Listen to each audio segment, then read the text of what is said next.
Hello, everyone, and welcome to Whispering Woods. I'm here to help you unwind tonight, to slow your breathing, clear your thoughts, and drift into calm. Find a comfortable place, let the world outside fade, and just listen. Before we begin, if stories like this help you find a little peace at the end of the day, feel free to like this video and subscribe to Whispering Woods. It lets these quiet tales keep finding the ones who need them. Also, where are you from and what time are you watching? The rain has that particular quality tonight, the kind that sounds like silk brushing against the window panes, soft and endless. Candlelight flickers across worn wooden floors, casting amber pools that breathe with each small movement of air. The scent of old paper mingles with chamomile steam rising from a forgotten cup, and somewhere in the distance, a clock counts the hours with a voice so gentle it might be your own heartbeat. The world has contracted to just this moment, this breath, this tender falling away of everything that doesn't matter. I found the bookshop on a Thursday afternoon in late September, when the light had that golden, dusty quality that makes you think of childhood and attics and the smell of rain on warm pavement. I wasn't looking for it, not really.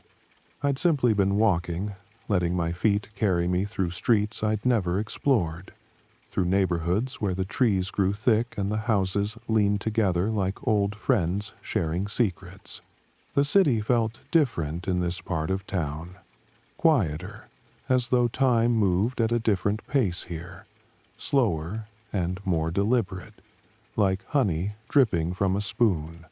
The sign above the door read Thornwell's Rare Books and Curiosities in faded gold lettering that had begun to peel at the edges. The windows were fogged with age, and through them I could see shelves climbing toward high ceilings, shadows pooling in corners, the suggestion of a world that existed outside of ordinary hours. A small bell chimed when I pushed open the door, a sound so pure and clear it seemed to hang in the air long after I'd stepped inside, like a question waiting to be answered. The smell hit me first. Old leather and vanilla, dust and something else I couldn't quite name, something green and growing like moss on stone. The air felt thick, almost liquid, as though I'd stepped underwater, and my movements slowed accordingly, became dreamlike and uncertain. Shelves stretched in every direction, creating narrow corridors that twisted and turned without any apparent logic, and the books themselves seemed to lean toward me as I passed, their spines whispering titles in languages I'd never learned but somehow almost understood. "Can I help you find something?" The voice came from somewhere deep within the shop, soft and papery, like leaves turning in an autumn wind. I moved toward it, navigating between stacks of volumes that teetered in precarious towers, past reading nooks that held empty chairs and reading lamps that glowed with warm amber light even though no one sat there. The floor creaked beneath my feet, each board singing its own small song, and I found myself walking on tiptoe, afraid to disturb the quiet that lived here. The woman behind the counter was ancient in a way that suggested she'd always been old, that she'd been born with silver hair and hands like twisted oak branches. Her eyes were the color of smoke, pale and distant, but they focused on me with surprising sharpness, and when she smiled, her face folded into 1,000 tiny creases that spoke of laughter and sorrow in equal measure. She wore a cardigan the color of moss, and her fingers were stained with ink. "Just browsing," I said, though my voice came out quieter than I'd intended, barely more than a whisper. Something about this place demanded reverence. the same feeling you get in old churches or libraries that have stood for centuries, where the walls have absorbed so many words and thoughts and dreams that they've become sacred. She nodded, as though this was the answer she'd expected, and gestured toward the shelves with one gnarled hand. Take your time. The books have a way of finding their readers here. You'll know when you've found what you're looking for. Her smile deepened, and she returned her attention to a leather-bound volume spread open before her, her lips moving soundlessly as she read, her finger tracing the lines of text with the tenderness one might use to touch a lover's face. I wandered deeper into the shop, losing track of the turns I took, the corridors I explored. The shelves seemed to shift when I wasn't looking, rearranging themselves into new configurations, new possibilities. I found sections devoted to subjects I'd never imagined, books on the language of stones, the architecture of dreams, the taxonomy of silence. Some volumes looked impossibly old, their leather covers cracked and faded, their pages thin as butterfly wings. Others appeared new, their spines uncracked, though when I pulled them from the shelves, they smelled of age and dust and long-forgotten rooms. If stories like this calm your thoughts, you're home here in Whispering Woods. Time moved strangely in Thornwell's. I'd look at my watch and find that hours had passed in what felt like minutes, or minutes had stretched into what should have been hours.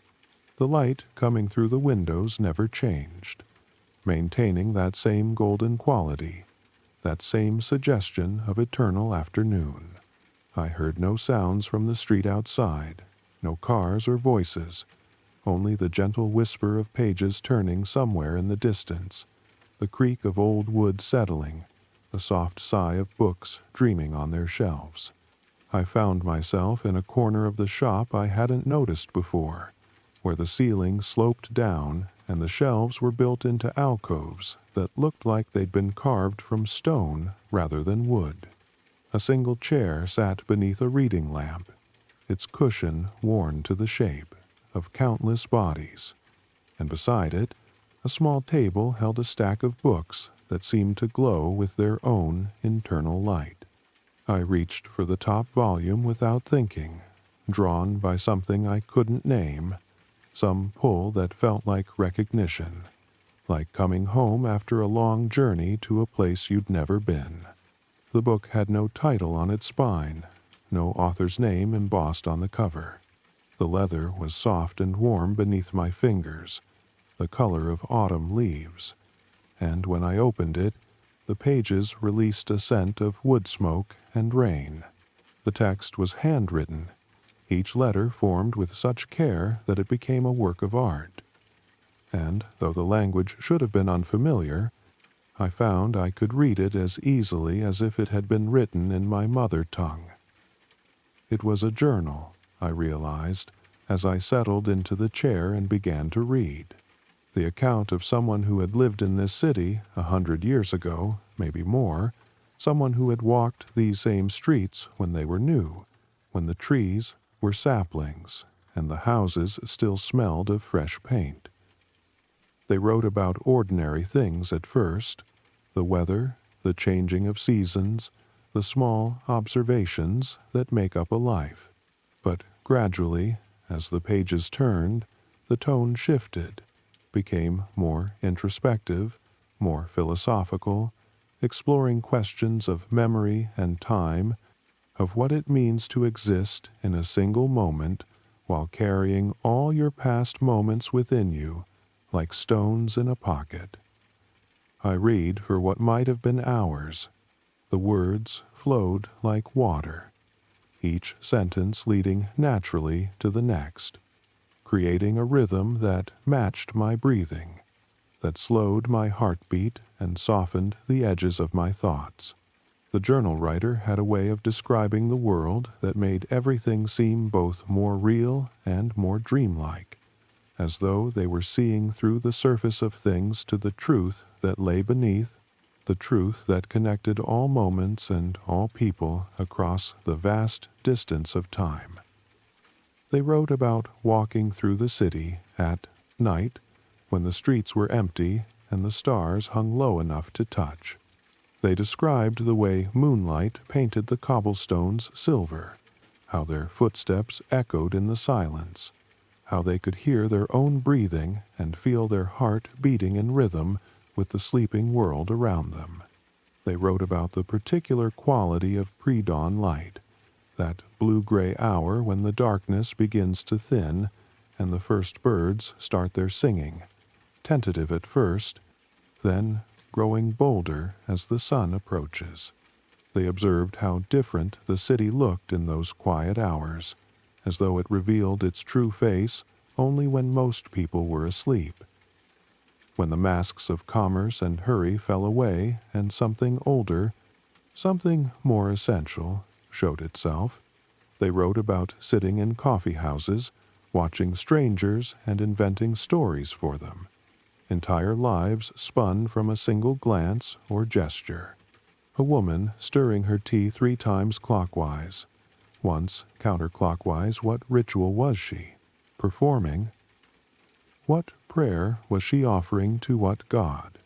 A man reading a newspaper, his lips moving slightly as he absorbed the words. Was he memorizing something, preparing for an argument, or simply savoring the language itself? 2 people meeting by apparent chance, the quick flash of recognition in their eyes before their faces settled into polite neutrality. Old lovers, perhaps, or enemies, or versions of each other from alternate timelines, meeting briefly in this one before diverging again into their separate realities. The journal writer had a theory that everyone we encounter is both themselves and a symbol, both a discrete individual and a representation of something larger, some archetype or pattern that repeats throughout human history. The kind stranger who helps you when you're lost might be the same helpful stranger who has appeared in every generation, wearing different faces, speaking different languages, but performing the same essential function, reminding us that we are not alone, that kindness exists, that the world is not entirely hostile or indifferent. The betrayer, the teacher, the fool, the wise woman, the trickster, all these figures appear again and again in our lives, and we are all simultaneously playing our own parts in other people's stories, serving as symbols in narratives we'll never fully understand. This idea fascinated me, this notion that we are all simultaneously real and metaphorical, that every interaction carries layers of meaning beyond the immediate and obvious. I thought about the people I'd encountered in my own life, the relationships that had shaped me, and I began to see patterns I'd never noticed before, echoes and repetitions, themes playing out across years and decades. The friend who had taught me to trust again after betrayal, hadn't there been another such friend in my childhood, performing the same healing function? The challenge that had forced me to grow, didn't it mirror challenges I'd faced before? Each one a variation on the same fundamental test? You're listening to Whispering Woods, where every night brings another quiet tale. The journal continued, and the writer began to explore the nature of reading itself, the strange magic of how marks on paper could conjure entire worlds, could make you feel things you'd never felt, think thoughts you'd never thought, live lives you'd never lived. They wondered if books were portals, doorways into other dimensions of experience, and if readers were travelers, wandering through landscapes made of words and punctuation and the white space between paragraphs. They wrote about favorite passages they returned to again and again, like visiting old friends, and how those passages changed each time they read them, revealing new layers, new meanings, as though the books themselves were growing and evolving along with the reader. They included, in the journal, some of these passages they loved, copied out in that same careful handwriting, presented, like pressed flowers, preserved moments of beauty from other books, other minds, poetry that captured the exact feeling of loss without naming it directly, prose that made the ordinary miraculous through sheer precision of observation, dialogue that revealed character in the spaces between what was said, and after each quoted passage, the writer would reflect on what it meant to them, how it had changed them, what door it had opened in their understanding. One passage, from a book of philosophy I'd never heard of, argued that consciousness itself is a form of storytelling, that the self is not a fixed thing but a narrative we construct moment by moment, stitching together memories, sensations, thoughts, and emotions into something that feels coherent, feels continuous, feels like an I that persists through time. The journal writer found this both terrifying and liberating. If the self is a story, then we are simultaneously the author, the narrator, and the protagonist, and we have more agency than we might think in deciding what kind of story we're telling, what genre we're inhabiting, what themes we're exploring. They wrote about the stories they'd told themselves about their own life, and how those stories had changed over time. In childhood, they'd seen themselves as the hero of an adventure, every day bringing new quests, new challenges to overcome, new treasures to discover. In adolescence, they'd shifted into a tragedy, seeing themselves as misunderstood, isolated, doomed to suffer the slings and arrows of an unfeeling world. In early adulthood, they'd tried on comedy, attempting to laugh at their mistakes, to find the humor in their failures, to adopt a light touch with the heavy things. And now, in what they suspected might be middle age or beyond, the journal was vague about dates, about specifics. They found themselves in something more contemplative, more meditative, a story focused less on external events and more on internal transformation, the slow work of becoming wise, or at least becoming more fully themselves. This resonated with me deeply.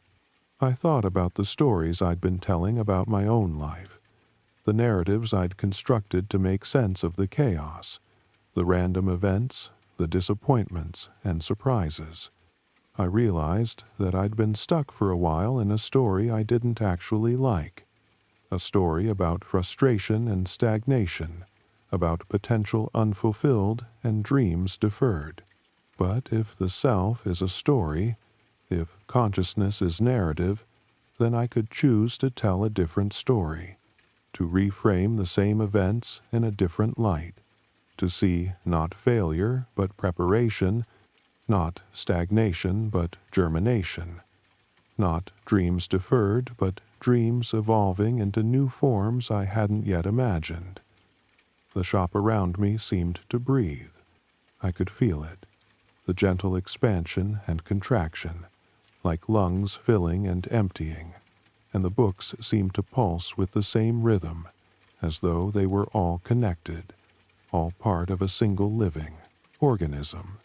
The thought should have been strange, unsettling even, but instead it brought a sense of comfort, of belonging, as though I'd stumbled into a family I didn't know I had, a family that had been waiting for me all along. I kept reading.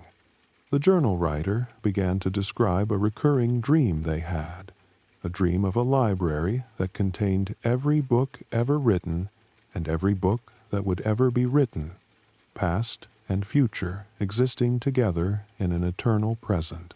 In the dream, they would wander the aisles, pulling books at random, and each one they opened would show them their own life, but lived differently, with different choices made, different paths taken. They would read their alternate selves, seeing all the people they could have been, all the lives they could have lived, and instead of feeling regret or longing, they felt a deep gratitude for the life they had chosen, the one they were living, because they could see how each choice had led them to this moment, this exact configuration of experiences and memories and scars.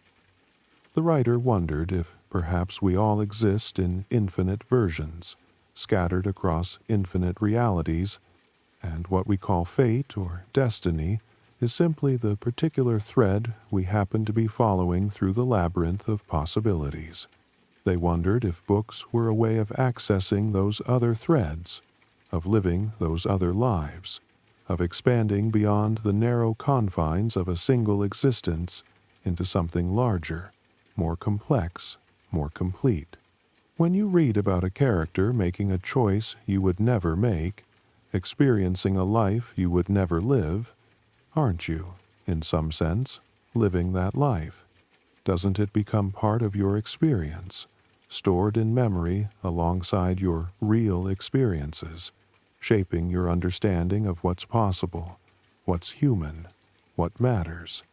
I thought about all the books I'd read in my life, all the characters I'd inhabited, all the worlds I'd visited through the portal of text. They were all part of me now, woven into the fabric of who I was.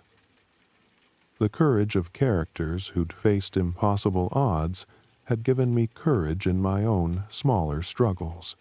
The mistakes of characters who'd chosen poorly had taught me to choose better, or at least to choose more consciously. The joy and sorrow and confusion and clarity of fictional lives had expanded my capacity to feel, to understand, to empathize with the real people I encountered in my real life. The journal writer included a list, then, of books that had changed them, and I found myself nodding in recognition at some of the titles, feeling curious about others I'd never heard of. They didn't just list the titles, though. They wrote about what each book had given them, what door it had opened, what question it had answered or complicated. One book had taught them that love could be quiet, need not announce itself with grand gestures, could exist fully in the small daily acts of care and attention. Another had shown them that grief was not something to be gotten over, but something to be integrated, carried forward, transformed into a deeper appreciation for the preciousness of every moment. A third had revealed that meaning was not something you found, but something you created through the act of living deliberately, paying attention, choosing again and again to engage fully with whatever life presented. If your eyes are growing heavy, that's how you know you're safe here, safe in Whispering Woods. I found my eyes growing heavy as I read, not from boredom, but from a kind of gentle dissolution, as though the boundary between the text and my perception of it was softening, becoming permeable. The journal writer's voice seemed to merge with my own thoughts, until I couldn't quite tell where their observations ended and mine began. We were thinking together, dreaming together, existing in that strange state between waking and sleeping where everything feels possible and nothing needs to be explained. The lamp beside me flickered, once, a small hesitation in its steady glow, and in that brief darkness I saw something, or thought I saw something. A figure standing among the shelves, watching me with eyes that reflected the lamplight, like pools of water reflecting stars. But when the light steadied, there was nothing there, only shadows and books and the quiet breathing of the shop around me. I wasn't frightened. Whatever presence inhabited this place, if indeed any presence did beyond the obvious one of Maggie tending her domain, felt benevolent, curious rather than threatening, interested in my reading, perhaps even pleased that the journal had found another reader. I turned the page and found the writer reflecting on the nature of time, that most mysterious dimension of existence. They argued that we misunderstand time fundamentally when we think of it as a river, flowing in one direction, carrying us from past through present into future. Better, they suggested, to think of time as an ocean, with currents moving in multiple directions, with depths we can't fathom, with the surface we experience being only a tiny fraction of the whole. In this ocean of time, all moments exist simultaneously, pressing against each other, influencing each other in ways we're only dimly aware of. The past is not dead, but alive, still happening, still unfolding, and our present actions can ripple backward, changing the meaning of what has already occurred, the same way future actions will ripple backward to change the meaning of what we're experiencing now.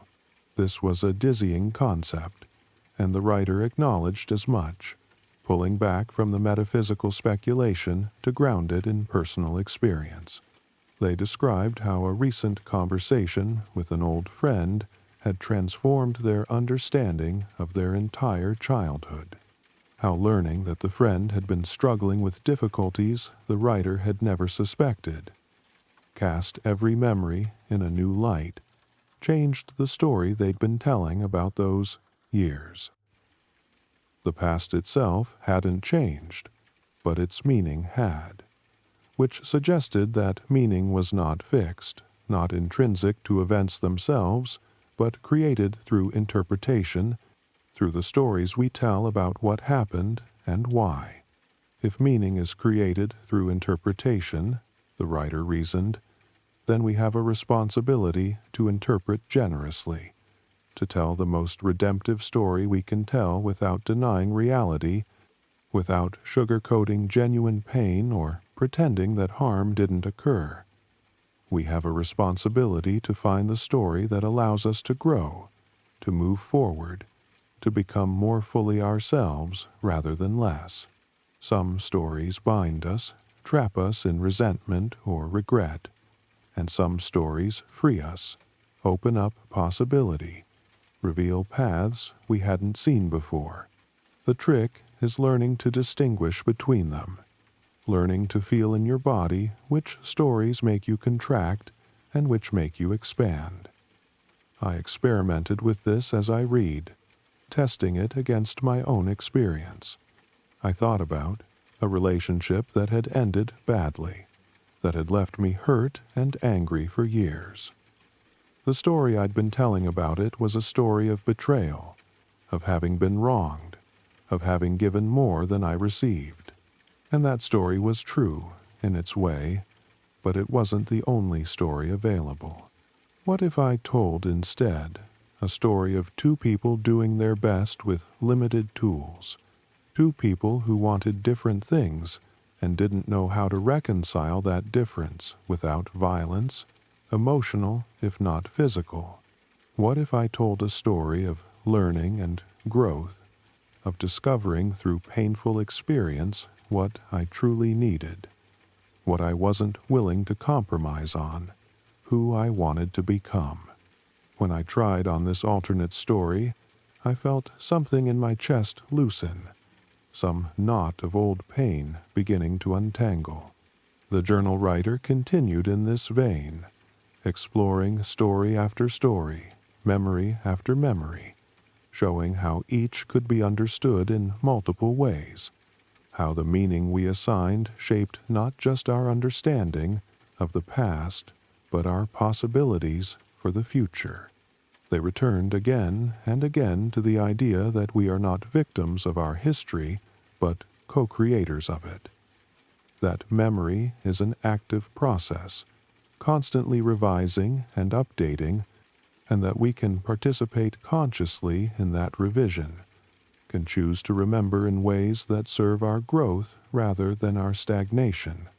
But they also warned against a kind of toxic positivity, against the impulse to deny genuine pain in favor of forced optimism.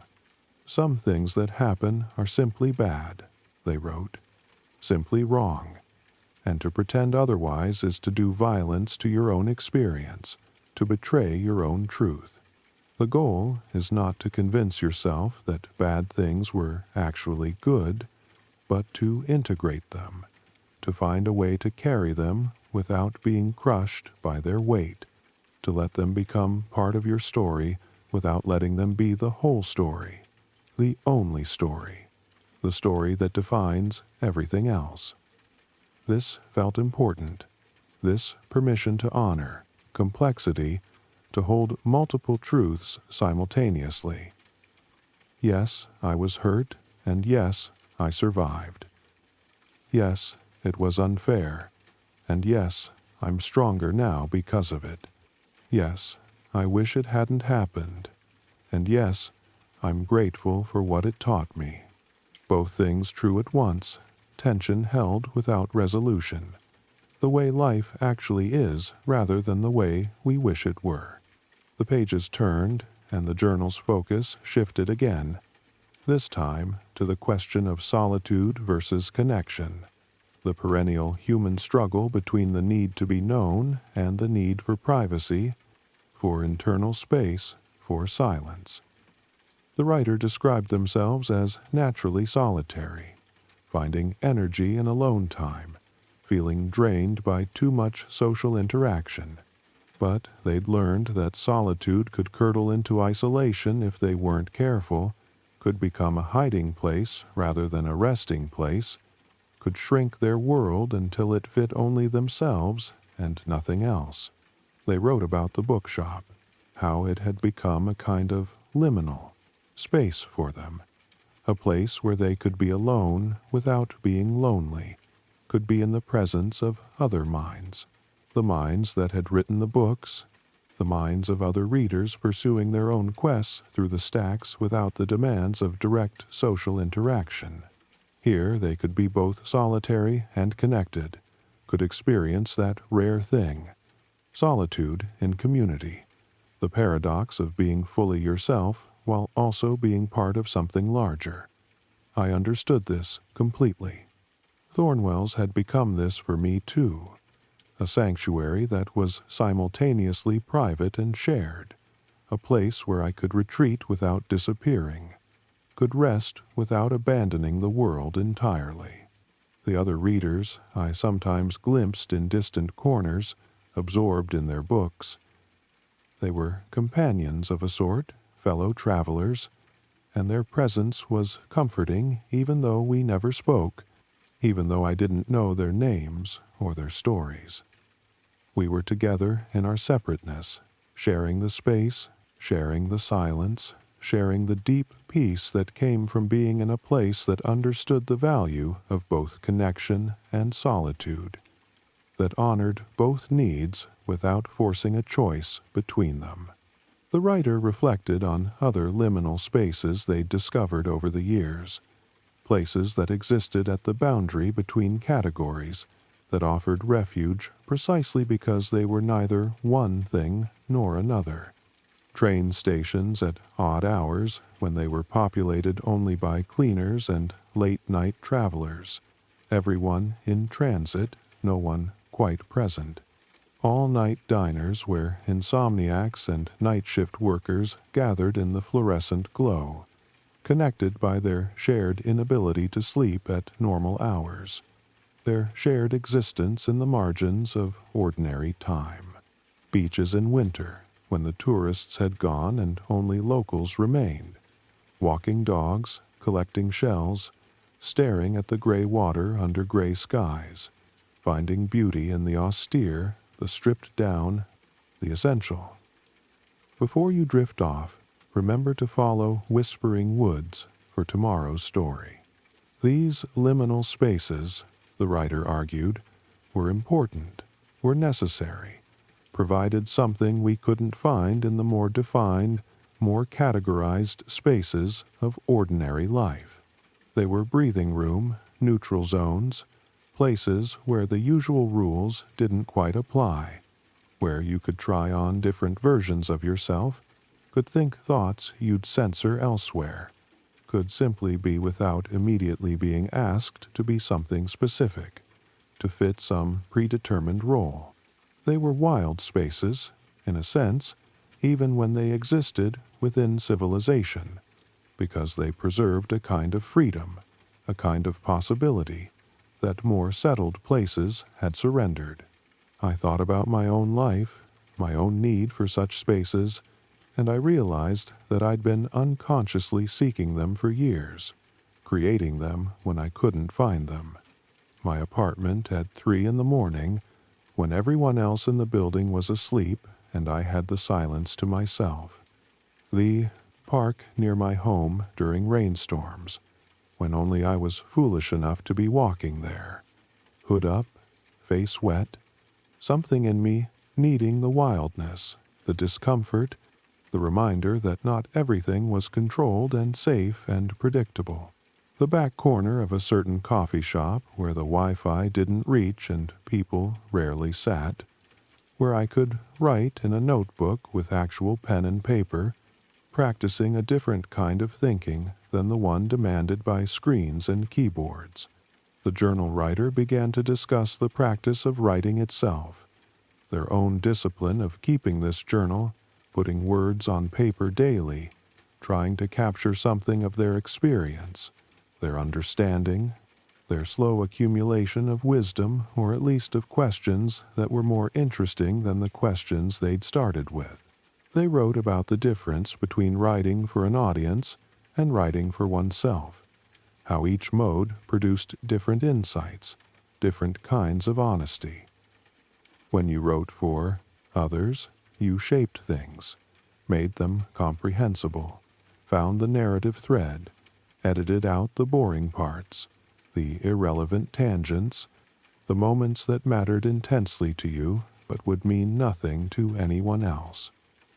When you wrote for yourself, you could ramble, could contradict yourself, could be petty or confused or uncertain without judgment. But they discovered something interesting. They wrote, even when writing ostensibly for themselves, they were writing for an imagined future reader, some version of themselves years hence, or some stranger who might find the journal and read it long after they were gone.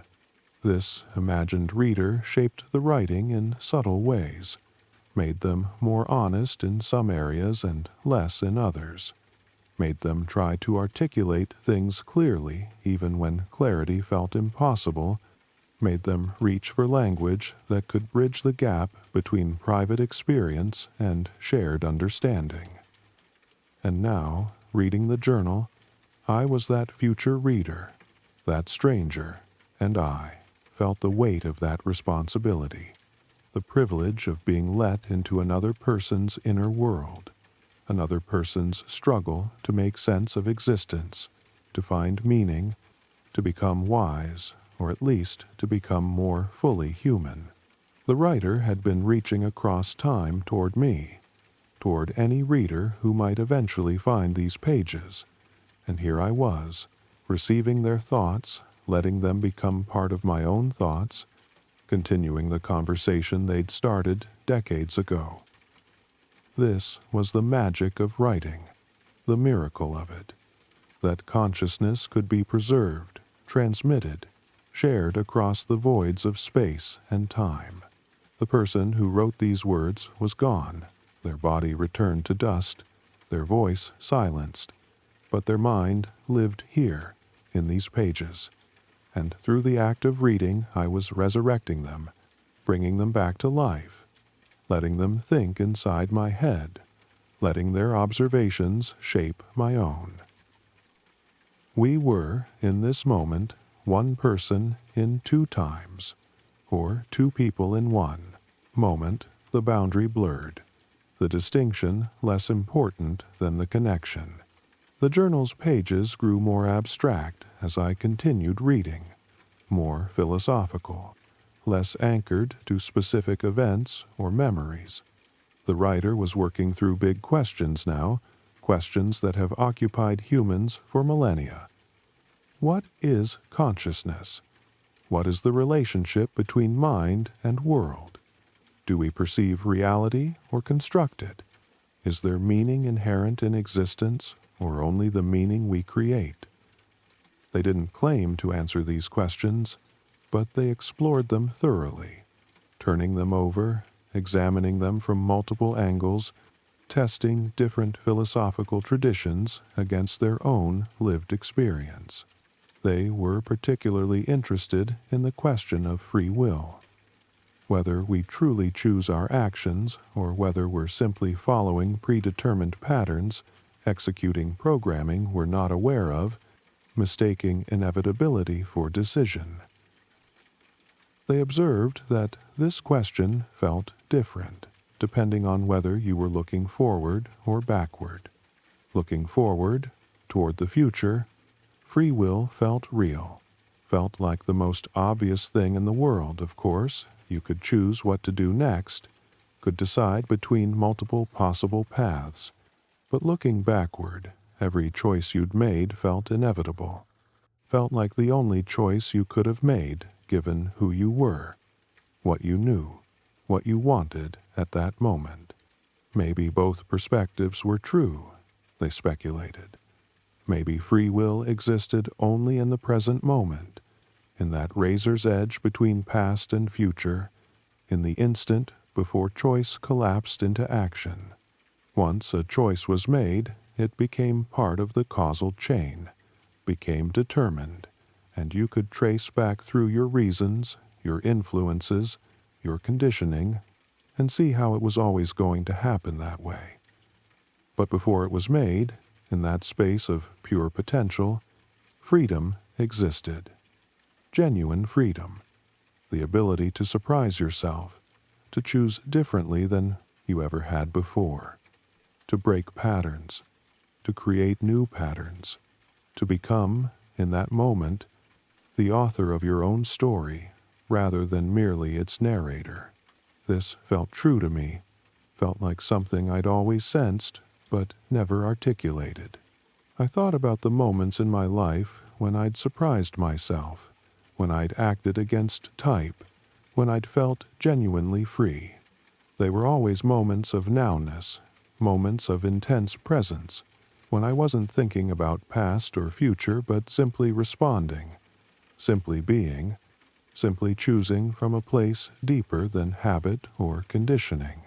And afterward, those moments felt sacred, felt precious, felt like glimpses of something essential about human existence, about what made us more than just biological robots executing code.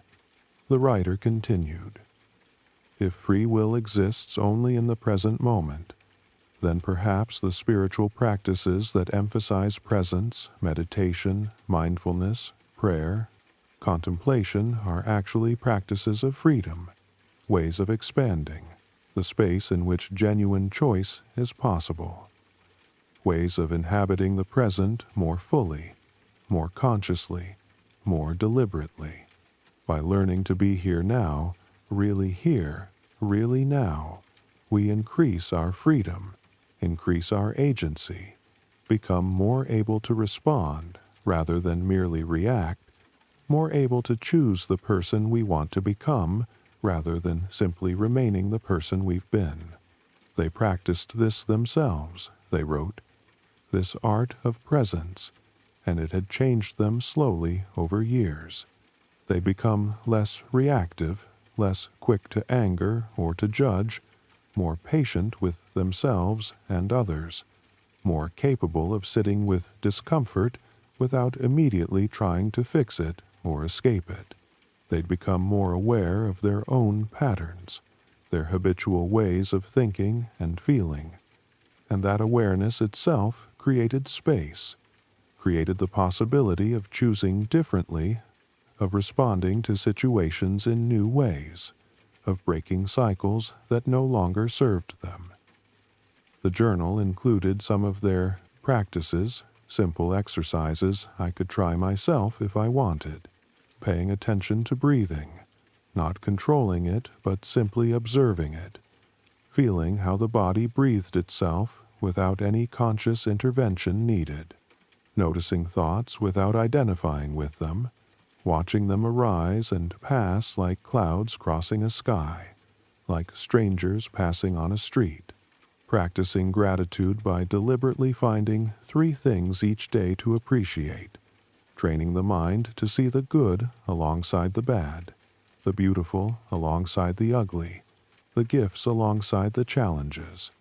These were not new practices, not invented by the journal writer, but inherited from traditions stretching back millennia. But they were described with such clarity, such practical specificity, such evident personal experience, that they felt fresh, felt like invitations I wanted to accept. I found myself breathing more consciously as I read, feeling my chest rise and fall, feeling the air move in and out, cool coming in, warm going out. And just that simple awareness brought a sense of calm, of centeredness, of being more fully in my body than I usually was. The light in Thornwell's hadn't changed. It was still that golden afternoon, that eternal September, but I felt time passing nonetheless, felt myself changing as I read, felt the journal working on me in ways I couldn't quite articulate.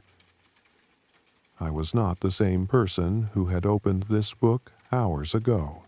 Something had shifted, something subtle but significant, like a key turning in a lock, like a door opening onto a room I hadn't known existed. I turned more pages, and the handwriting grew looser, more flowing, as though the writer had become more comfortable with themselves, more willing to let the words spill out without excessive control. They wrote about joy now, about the small pleasures that made life worth living, the things that brought delight without needing to be significant or meaningful or profound. The taste of perfectly ripe fruit, sweet and tart, in exactly the right proportions. The sound of rain on a tin roof, that irregular percussion, nature's rhythm section. The way cats stretched after naps, that full-body extension, that unself-conscious pleasure in simply being alive in a body. They made a list of these small pleasures, and I found myself adding to it mentally, contributing my own.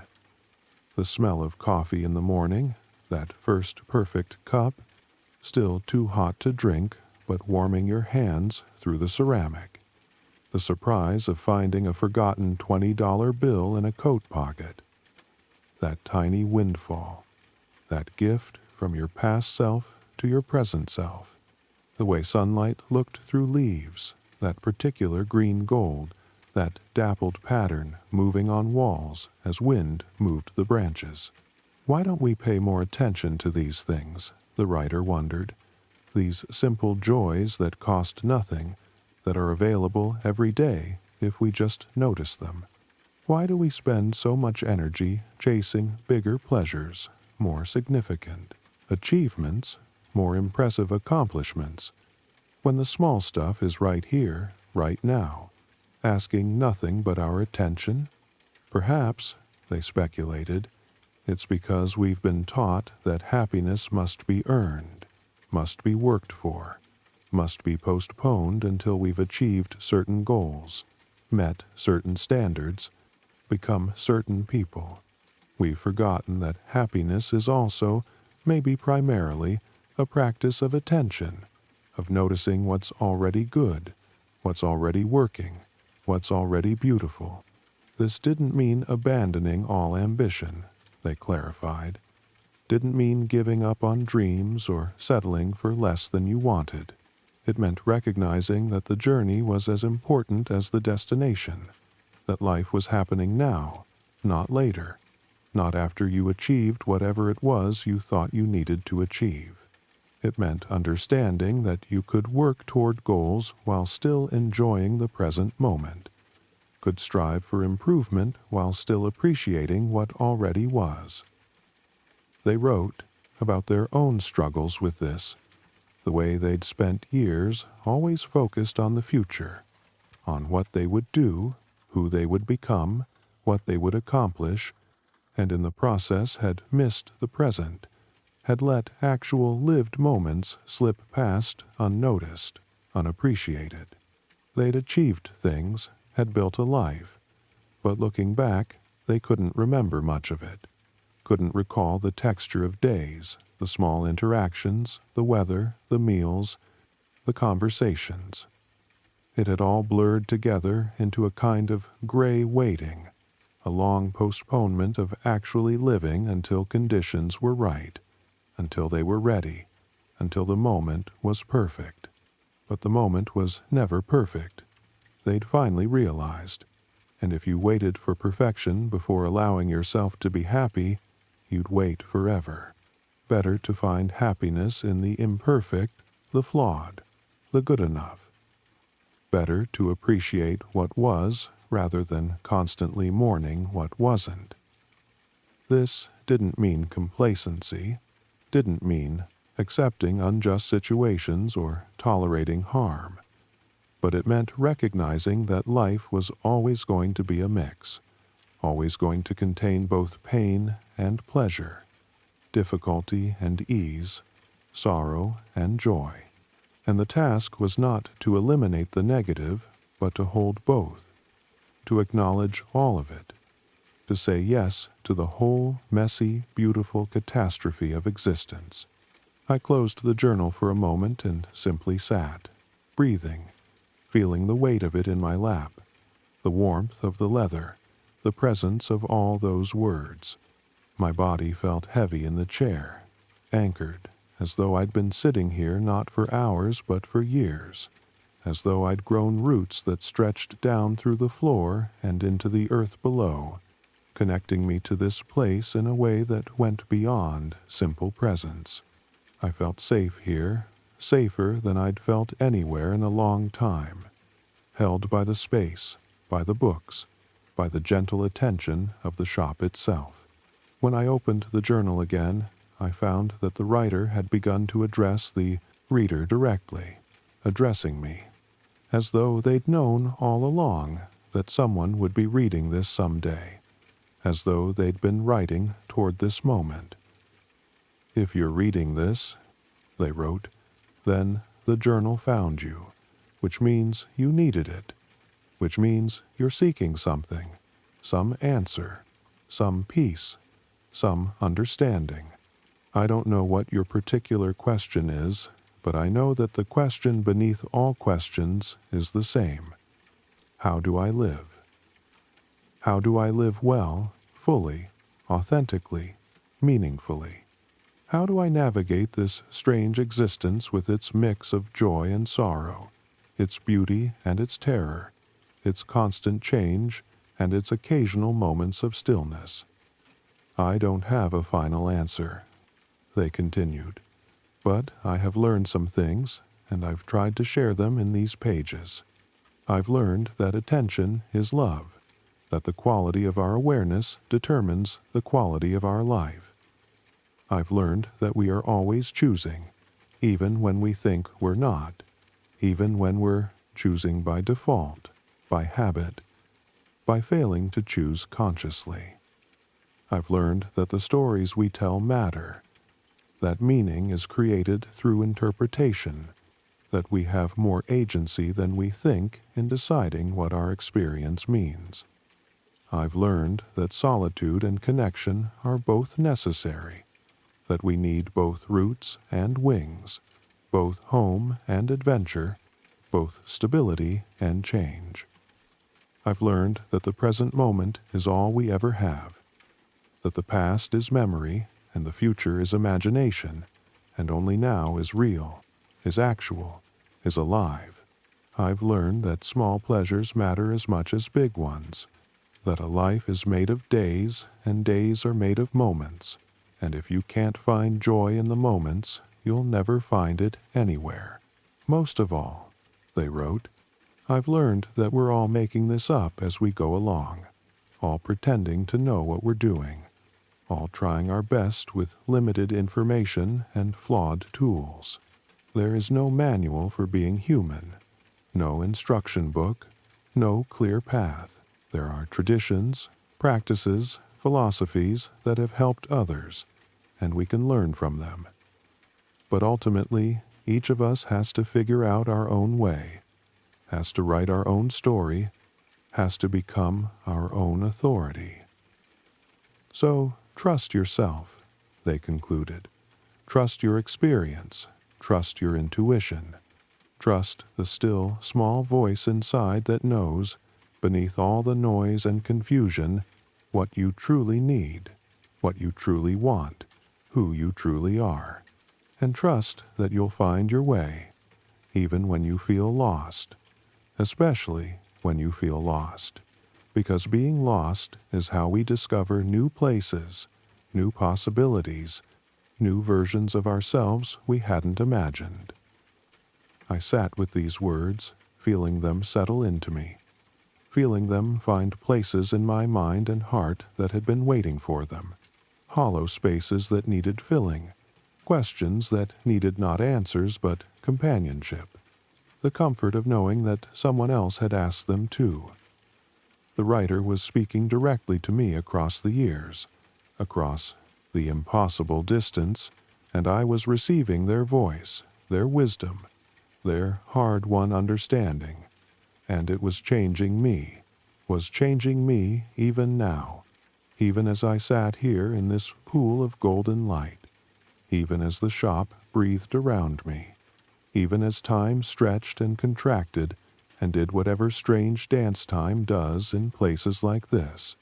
The journal's final pages grew more personal again, less philosophical, more grounded in simple description. The writer described their days, the small routines that gave structure to their life, morning tea in a favorite cup, watching steam rise, feeling the ceramic warm between their palms, an afternoon walk through the same park they'd walked through thousands of times, noticing how it changed with the seasons, with the weather, with the light, never quite the same twice, evening reading, losing themselves in other minds, other worlds, then surfacing to their own life with renewed appreciation, seeing it freshly through the lens of what they'd read. They wrote about accepting their own aging, the slow accumulation of small losses, small failures of body and mind, but also the unexpected gifts that came with age. Greater patience, deeper appreciation, less concern with what others thought, more comfort with uncertainty.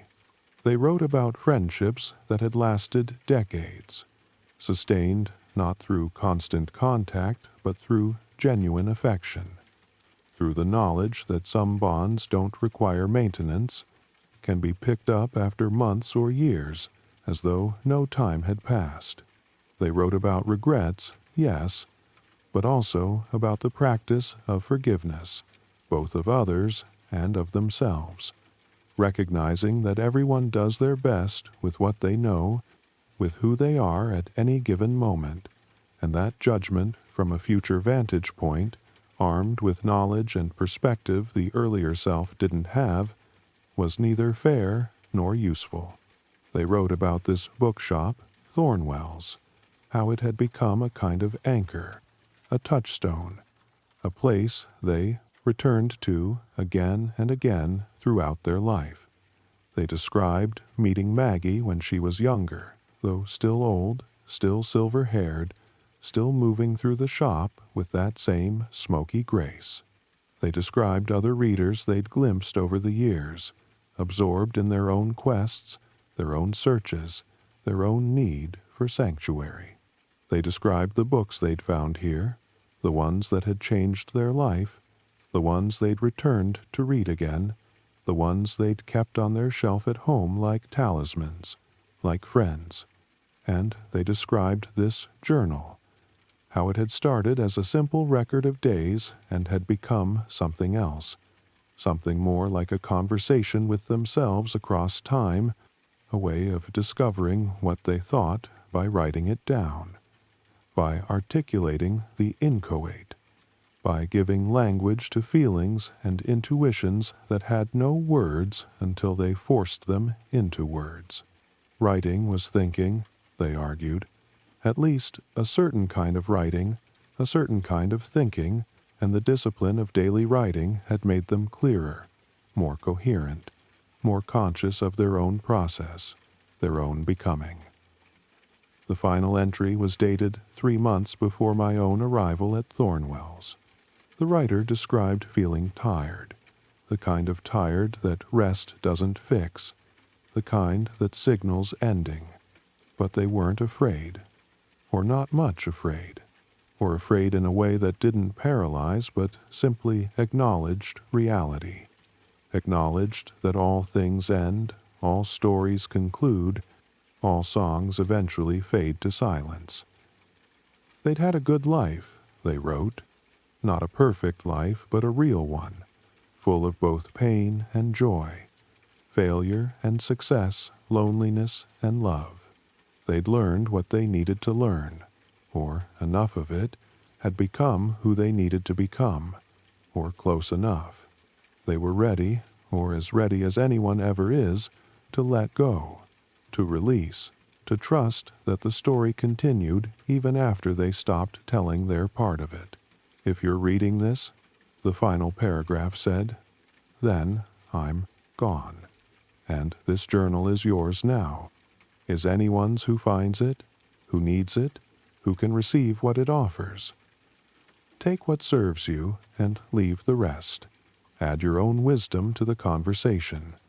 And know that somewhere, somehow, I'm grateful that my words found you, that this connection happened across the void, that we met here in this liminal space, this eternal afternoon, this sanctuary called Thornwell's, where books dream and readers wake, and everyone who enters finds exactly what they need. The journal ended there. The remaining pages were blank, waiting, full of possibility. I sat holding it, feeling the weight of what I'd received, the gift of this stranger's life, this stranger's mind, this stranger's slow accumulation of understanding. I felt honored to have read it, to have been let into such intimacy, such vulnerability, such hard-won wisdom, and I felt something else too. A sense of responsibility, of continuation, of being part of a chain that stretched back generations and would stretch forward generations more, each link a reader, a seeker, a person trying to figure out how to live, how to be, how to make sense of the beautiful, terrible, confusing miracle of existence. I closed the book gently, reverently, and I sat for a long time in the lamplight, feeling the chair embrace me, feeling the shop breathe around me, feeling the weight of all those books and all those stories and all those lives that had passed through this space, leaving their traces, their echoes, their blessings. And then I understood what Maggie had meant when she said the book had to stay here, that it couldn't leave, that it was woven into the fabric of this place. It wasn't just a physical object, but a presence, a spirit almost. And its home was here, in this corner, under this lamp, waiting for the next reader, the next seeker, the next person who needed exactly what it offered. I stood carefully, quietly, and I made my way to the front of the shop, where Maggie waited behind her, counter, her smile knowing, her eyes kind. The golden light hadn't changed, was still that perfect afternoon, and I realized it might always be afternoon here, might always be September, might always be that moment of perfect balance before the tipping into something new.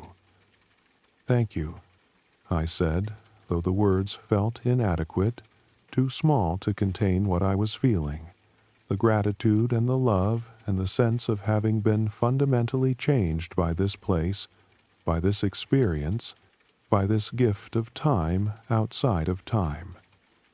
You're welcome, she replied, and she reached out and took my hand in both of hers, her skin papery and warm, her grip surprisingly strong. Come back whenever you need to. The shop will always be here, waiting. And remember, you carry it with you now. Every book you've read, every moment you've spent here, it's all part of you, woven into your story. And you can access it any time you need to, just by closing your eyes and remembering. Thornwell's with me, wherever I go, carry that golden afternoon light, that sense of sanctuary, that deep peace that comes from knowing there are still places in this world where magic exists, where time moves differently, where seekers find what they're seeking even when they don't know what it is. I carry the journal's wisdom, though I don't remember all the specific words, don't recall every observation or insight, because wisdom isn't about memorization but about integration, about letting truths settle into your bones until they become part of how you move through the world. The rain continues its gentle percussion against the windows, and the candle has burned down to almost nothing, just a small pool of liquid wax with a flame floating in it like a tiny sun. But that's all right. The darkness isn't something to fear, but something to embrace.